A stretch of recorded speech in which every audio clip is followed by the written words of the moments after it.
Je zappe entre les chaînes d'infos, j'écoute la radio dans ma voiture, et c'est toujours la même rengaine. 62, 64, 65 ans. Tout le pays semble hypnotisé par un chiffre. Un seul chiffre, l'âge de la retraite. C'est une obsession nationale, un champ de bataille où tout le monde crie, mais personne n'écoute. J'entends la colère dans les rues, les politiciens qui défendent leur forteresse de chiffres, et je ne peux m'empêcher de ressentir un profond étonnement. Est-ce vraiment la question la plus importante que nous ayons à nous poser? Sommes-nous si myopes que notre vision d'avenir pour la société se résume à se disputer sur quelques années à la fin de nos carrières? On dirait qu'on se chicane sur la couleur des canaux de sauvetage pendant que le navire prend l'eau. Mon voisin, Michel, est couvreur. Il a 58 ans. Son dos est en compote. Ses genoux le font souffrir à chaque marche d'échelle. Pour lui, 2 ans de plus, ce n'est pas juste un chiffre sur un papier.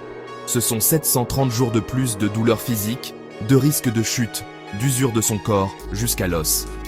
Et puis, il y a ma cousine, qui travaille dans un bureau. Elle trouve ses tâches quotidiennes répétitives, dénuées de sens. La perspective de faire la même chose jusqu'à 64 ans, c'est comme une peine de prison. On est tellement obsédé par le quand qu'on a complètement oublié de se poser la question du quoi et du comment. Quel genre de travail demande-t-on aux gens de faire? Comment pouvons-nous le rendre durable, épanouissant et respectueux de la dignité humaine jusqu'au bout? Le débat est présenté comme un simple problème mathématique. On nous dit que le système est en faillite, que les comptes sont dans le rouge, et que la seule solution est de travailler plus longtemps. C'est un discours purement comptable, dénué de toute considération humaine. Mais le travail n'est pas juste une ligne dans un bilan, c'est nos vies. C'est la fatigue que l'on ressent en fin de journée, la fierté du travail bien fait, ou le stress qui nous empêche de dormir la nuit. Réduire toute cette expérience humaine à une question d'équilibre budgétaire, c'est comme une trahison. Nous sommes plus que de simples rouages dans une machine économique, et nos vies valent ça plus qu'une analyse coûts-avantages.